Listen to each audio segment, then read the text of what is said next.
வீட்டில் ஒரு குழந்தை பிறந்திருக்குன்னு வைங்களேன், எல்லாரும் ஹாப்பியாக இருப்போம், இன்க்ளூடிங் வீட்டில் இருக்கிற அந்த முதல் குழந்தை கூட. ஆனால் அப்பப்போ கங்கா சந்திரமுகியாக மாறுற மாதிரி வீட்டில் இருக்கிற பெரிய குழந்தைங்க அந்த சின்ன குழந்தைகிட்ட பார்த்ததும் அடம்பிடிக்க ஆரம்பிப்பாங்க, அழுவாங்க, கதறுவாங்க, சாப்பிட்றதுக்கு கூட அடம்பிடிப்பாங்க, அம்மா விட்டு இறங்க மாட்டாங்க. இது எல்லாருக்கும் தெரிஞ்ச விஷயம் தானே. இதில் என்ன புதுசு அப்படின்னு தானே கேட்குறீங்க? இதில் புதுசு தான், நிறைய விஷயங்கள் புதுசு தான். நான் சொல்கிறேன், இது ஏன் பெரிய குழந்தைங்க இப்படி பண்ணுறாங்க, அதுக்கு பின்னாடி இருக்கிற சயின்ஸ் என்ன, ஏன் நாம் நார்மலாக அட்வைஸ் பண்ணோம்னா சொன்னால் அந்த குழந்தைங்க சொல்கிற பேச்சை கேட்காம இன்னும் ஆப்போசிட்டாக இன்னும் அதிகமாக பிஹேவ் பண்ணுறாங்க, இதை எப்படி நாம் கையாளுறது, இதுக்கெல்லாம் அறிவியல் பூர்வமாக அனுபவபூர்வமாக பதில் தான் இந்த வீடியோ. நான் உங்கள் டாக்டர் விபி சிவகுமார், குழந்தைகள் நல மருத்துவர், ஜன்யா சைல்ட் கிளினிக், வேளச்சேரி மற்றும் பள்ளிக்கரணையிலிருந்து. சிப்ளிங் ரைவல்ரி, அதாவது பெரிய குழந்தைக்கும் சின்ன குழந்தைக்கும் நடக்கிற கருத்து வேறுபாடு, மோதல், இது மட்டும் நம்ம டாக் இல்லை.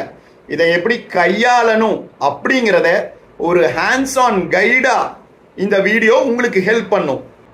ஃபர்ஸ்ட் இதுக்கு பின்னாடி இருக்கிற சயின்ஸை பார்த்துட்டோம்னா நம்ம குழந்தைங்க ஏன் இப்படி பிஹேவ் பண்ணுறாங்க, ஆக்சுவலி அவங்க பாவம் அப்படிங்கிறத நமக்கு ஃபீல் ஆகும். ஸோ ஃபர்ஸ்ட் குழந்தையுடைய பிரெயின், அதனுடைய எண்ணங்கள், அதனுடைய தாட் ப்ராசஸ் தெரிஞ்சா இன்ஃபேக்ட் நம்ம அந்த ஃபர்ஸ்ட் குழந்தை மேலே கோவப்பட மாட்டோம், ஆறுதல் தான் படுவோம். அதுக்கு எப்படி நம்ம ஹெல்ப் பண்ணுறது அப்படின்னு தான் யோசிப்போம். நீங்கள் பொதுவாக பார்த்துருப்பீங்க, ஃபர்ஸ்ட் குழந்தைக்கும் ரெண்டாவது குழந்தைக்கும் ரொம்ப ஏஜ் டிஃப்ரென்ஸ் இருந்தால் அவங்க இன்னொரு மினி பேரண்ட் மாதிரி தான் குழந்தைய பார்த்துக்குவாங்க. அதே மாதிரி ரொம்ப ஸ்மால் கேப்பு, அடுத்தடுத்து பிறந்தா கூட பெரிய சிப்ளிங் ரைவல்ரி இருக்காது. இந்த கேப் 3 வருஷத்துலேருந்து 7 வருஷத்துக்குள்ளார இருக்கிறது. அப்படின்னா தான் இத்தனை ப்ராப்ளம்ஸும் இத்தனை அக்கப்போரும். ஏன் அப்படின்னு பார்த்தீங்கன்னா, பொதுவாக நம்ம எல்லாருக்கும் பிரெயினில் இருக்குது. பிரெயின் ஒவ்வொரு பாகங்களும் ஒவ்வொன்றுக்கான செயல்பாடு, திங்கிங் அந்த மாதிரி இருக்குது. ஸோ விஷனுக்கு ஒரு ஏரியா, காது கேட்கறதுக்கு ஒரு ஏரியா, கை அசைக்கிறதுக்கு ஒரு ஏரியா, பேசுறதுக்கு ஒரு ஏரியா, இந்த மாதிரி பிரெயினில் பாகமாக பிரித்து வச்சுருப்பாங்க. சில பாகங்களை எமோஷன்ஸ்க்காக, எண்ணங்களுக்காக, நம்ம திங்கிங் ப்ராசஸ்க்காக, இன்டெலிஜென்ஸ்க்காக படைக்கப்பட்டிருக்கோம். அந்த மாதிரி ஒன்று தான் பிரெயினில் முன்னாடி இருக்கிற பகுதி, ப்ரீ ஃப்ரான்டல் கார்டெக்ஸ் அப்படின்னு சொல்லுவோம். இது 7 வயசு வரைக்கும் இன்னும் அவ்வளவா மெச்சூர் ஆகியிருக்காது.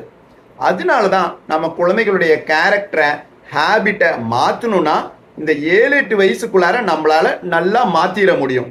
அதுக்கு மேலே ஓரளவுக்கு அவங்களுடைய ஹேபிட்டு, கேரக்டர் இதெல்லாம் ஃபார்ம் ஆயிரும். அதுக்கு பிறகு மாற்றுறது கொஞ்சம் கஷ்டம், பட் அதுக்கு முன்னாடி மாற்றுறது ரொம்பவே ஈஸி. ஒரு களிமண்ணை சிலையாகவும் பிடிக்கலாம், குரங்காகவும் மாற்றலாம் அப்படிங்கிற ஸ்டேஜில் தான் இந்த பிரெயின் இருக்கும் 3லேருந்து 7 வயசு வரைக்கும். ஸோ இந்நேரம் அந்த குழந்தைக்கு அங்கீகாரம் தேவைப்படும், தனக்கு இமோஷனல் சப்போர்ட் தேவைப்படும். ஃபர்ஸ்ட் குழந்தை பற்றி தான் இதெல்லாம் சொல்லி. இந்த ஃபர்ஸ்ட் பிரெயின் தான் இம்பல்ஸ், மற்றவங்கள பார்த்து பரிதாபப்படுறது, மற்றவங்களுடைய நிலைமையை புரிஞ்சுக்கிறது, எம்பதி அப்படின்னு சொல்லுவோம். மற்றவங்க இந்த சுச்சுவேஷன்ல இருந்தால் எப்படி யோசிப்பாங்க, அவங்களும் பாவம் தாமேன்னு நம்ம பரிதாபப்படுறோம்ல, இதெல்லாம் தான் எம்பதி. அவங்களுடைய வே ஆஃப் திங்கிங்கில் நாம் திங்க் பண்ணுறது. ஸோ இது இன்னும் ஃபார்ம் ஆகிருக்காது குழந்தைங்களுக்கு. அது மட்டும் இல்லாமல் ஒரு இம்பல்ஸை கண்ட்ரோல் பண்ணுறதும் வராது. ஸோ 3லேருந்து 7 வயசு வரைக்கும் இது டெவலப் ஆகிக்கிட்டே இருக்கும். ஸோ இந்நேரம் தான் அத்தனை பிரச்சனையும். தன்னுடைய பொம்மைகளை ஷேர் பண்ண மாட்டாங்க. தன்னுடைய அப்பா அம்மாவை, தன்னுடைய பொம்மையையே விட்டு கொடுக்க முடியாத குழந்தைங்க எப்படி தன்னுடைய அப்பா அம்மாவை விட்டு கொடுத்துருவாங்க தம்பிக்கோ தங்கச்சிக்கோ? யோசிச்சு பாருங்க. தன்னுடைய தம்பிக்கோ தங்கச்சிக்கோ நிறைய கவனம் தேவைப்படுது, கவனிக்கிறாங்க அப்படிங்கும் பொழுது இந்த பெரிய குழந்தைக்கு ஆற்றாமை வரும், இயலாமை வரும். என்ன யாருமே கவனிக்க மாட்டேங்கிறாங்க. அது வரைக்கும் யோசிச்சு பாருங்க. அந்த வீட்லேயே அந்த குழந்தை, ஃபர்ஸ்ட் குழந்தை தான் ராஜாவாட்டம் இருந்திருக்கும், இல்லை ராணியாட்டம் இருந்திருக்கும். வீட்டில் எல்லாரும் அதை கொண்டாடுவாங்க, பார்த்து பார்த்து சாப்பாடு ஊட்டுவாங்க, பார்த்து பார்த்து எல்லா வேலையும் செய்வாங்க. அம்மா என்டையர்லி அந்த குழந்தைக்காகவே இருப்பாங்க.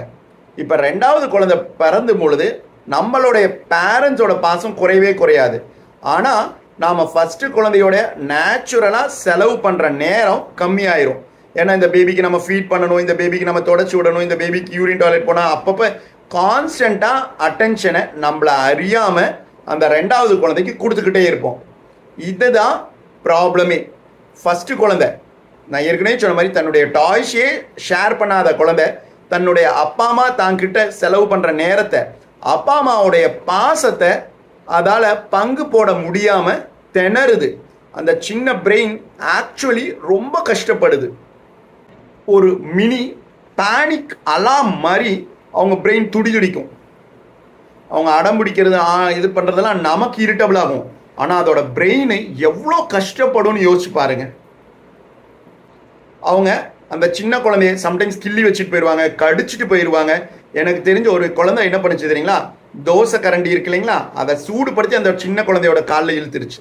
இதெல்லாம் அந்த சின்ன குழந்தைய ஹர்ட் பண்ணணும், காயப்படுத்தணும் அப்படிங்கிற நோக்கம் இல்லை, தன்னுடைய இமோஷனல் சர்வைவலுக்கு அது அப்படி பண்ணியிருக்கு.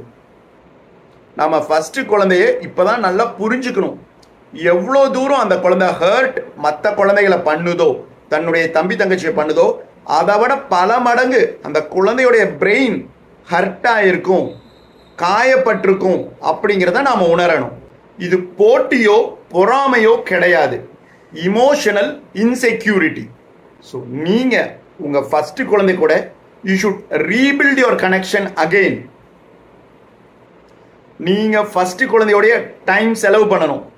அது சும்மா நிறைய நேரம் உட்காரேன், கடைக்கு கூட்டிகிட்டு போகிறேன், அது வாங்கி தரேன், இதை வாங்கி தரேன் அப்படி கிடையாது. எப்படி ஃபர்ஸ்ட் குழந்தை கூட டைம் ஸ்பெண்ட் பண்ணணுமோ அதை நான் இப்போ சொல்கிறேன்.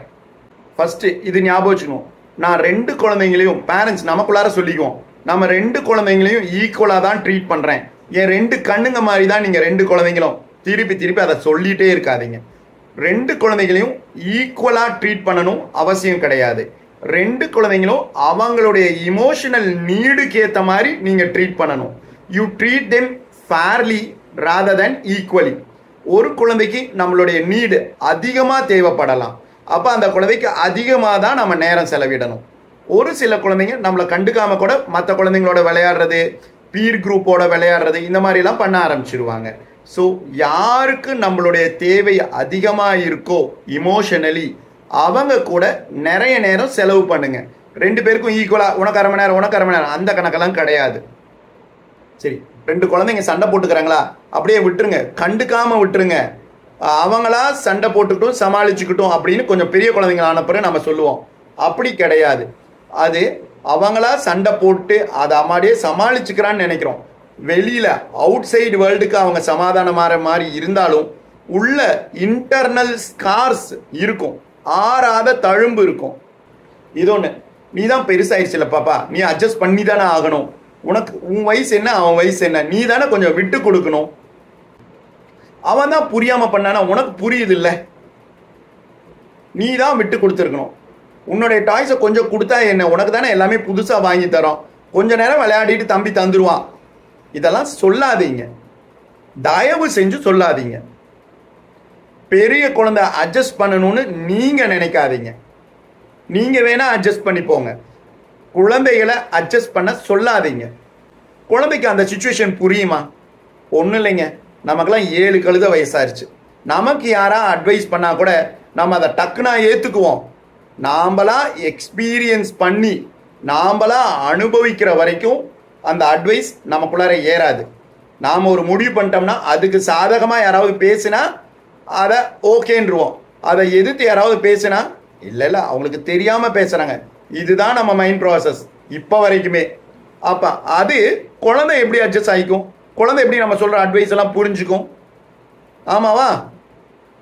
சரி, இப்போதான் முக்கியமான பாயிண்ட். நீங்கள் உங்கள் குழந்தைங்களை எப்படி ஹேண்டில் பண்ணணும், அறிவுபூர்வமாக அனுபவபூர்வமாக நான் சொல்கிறேன். இந்த 4 டிப் ஞாபகம் வச்சுக்கோங்க. Special connection time, connection rituals. ஹார்வர்டில் இதை பற்றி ஒரு ஸ்டடியே பண்ணியிருக்காங்க. Family meetings, 3rd person parenting, narrative therapy, இதெல்லாம் பேக்ட் அப் பை எவிடன்ஸுங்க.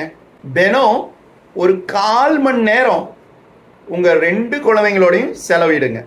அந்த செலவு பண்ணுற அந்த 15 மினிட்ஸில் தயவு செஞ்சு அட்வைஸ் கொடுக்காதீங்க. They don't want advice, they want connection, they want to be emotionally connected to you. அட்வைஸை தயவு செஞ்சு மைக்கு பிடிச்சி பேசாதீங்க, இன்ஸ்ட்ரக்ஷன்ஸ் கொடுக்காதீங்க, கரெக்ட் பண்ணாதீங்க. இந்த 15 நிமிஷத்தில் no advice, no instruction, no correction, only connection. இந்த மாதிரி பண்ணீங்கன்னா கட்டாயம் 2 குழந்தைகளுக்குள்ளார நடக்கிற சண்டை 50-60% கம்மியாயிரும். தன்னுடைய இமோஷனல் தேவை பூர்த்தியான பிறகு அது எதுக்கு மற்ற குழந்தைங்களோட அந்த குழந்தை தேடும், மற்ற குழந்தைங்களோட காம்பீட் பண்ணும். ஃபேமிலி மீட்டிங்ஸ், மாண்டெசரி சண்டேஸ்ன்னு சொல்லுவாங்க. வாரத்தில் ஒரு நாளாவது 2 குழந்தைங்க, ஏன் 4 பேர் வீட்டில் இருந்தீங்கன்னா 4 பேர் உட்காந்துக்கோங்க. மற்றவங்கள பற்றி அவங்களுக்குள்ளார இருக்கிற ஃபீலிங்ஸ் என்ன அப்படிங்கிறத வெளியில் சொல்லுங்க. எனக்கு என் தம்பியை பிடிக்கல அப்படின்னு அந்த குழந்தை ஓப்பனாக சொன்னால் கூட அதை திருத்த நினைக்காதீங்க. பட் அந்த எமோஷனை வெளியில் கொண்டு வர வச்சிருங்க. இல்லாட்டி அது ஆறாத தழும்பா உள்ளேயே நிற்கும். அப்பா அம்மா, அண்ணன் தங்கச்சி, இல்லை அக்கா தம்பி யாராக இருந்தாலும் பரவாயில்ல. அம்மாவுக்கு கூட அப்பாவுக்கு ஏதாவது கருத்து சொல்லணும்னா சொல்லிக்கலாம்.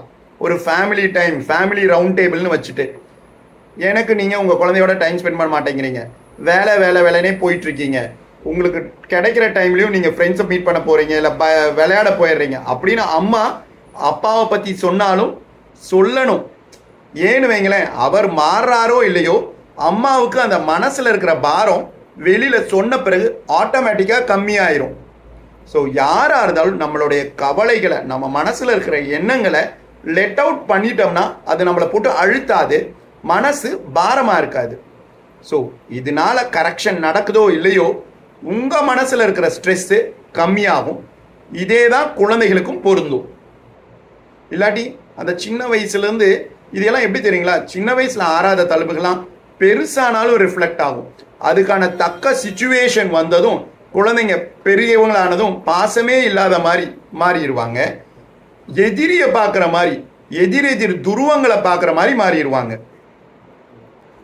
3rd person பேரண்டிங் அது என்ன அப்படின்னீங்கன்னா, உங்கள் குழந்தைகிட்ட நீங்கள் நிறைய உரிமை எடுத்து சத்தம் போடுவீங்க, திட்டுவீங்க.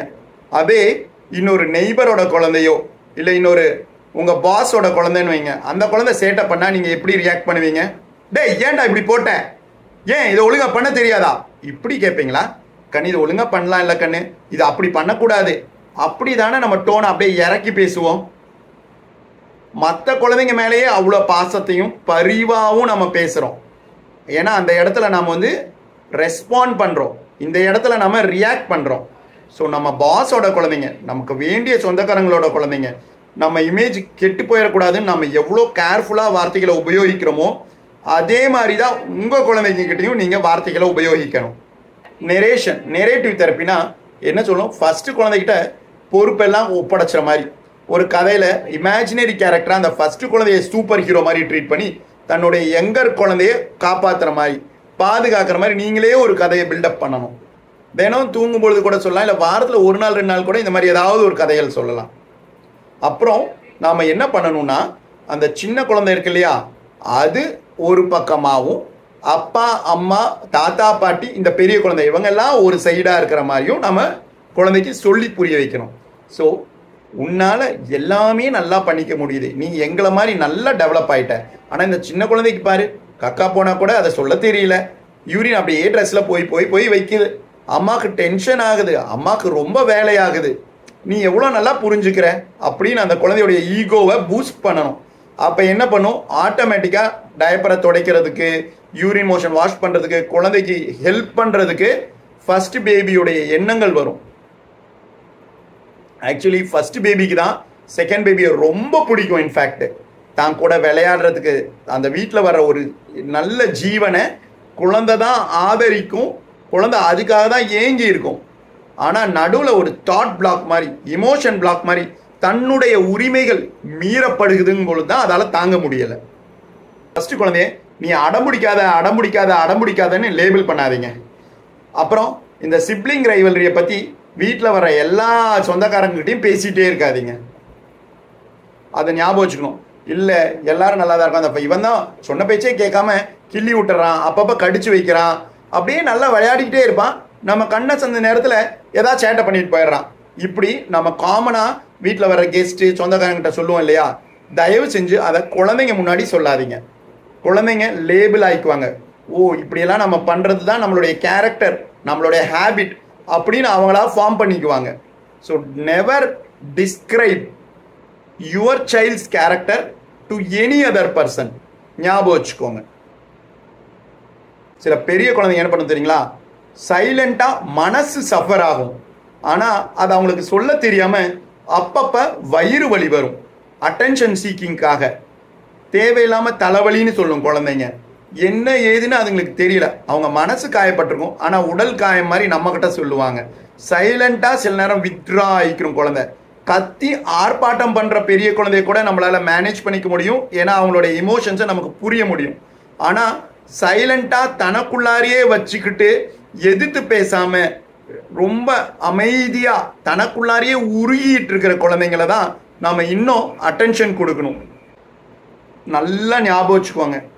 இதை பற்றி பேசினா லென்த்தியாக பேசிகிட்டே இருக்கலாம், ஆனால் டைம் இல்லை.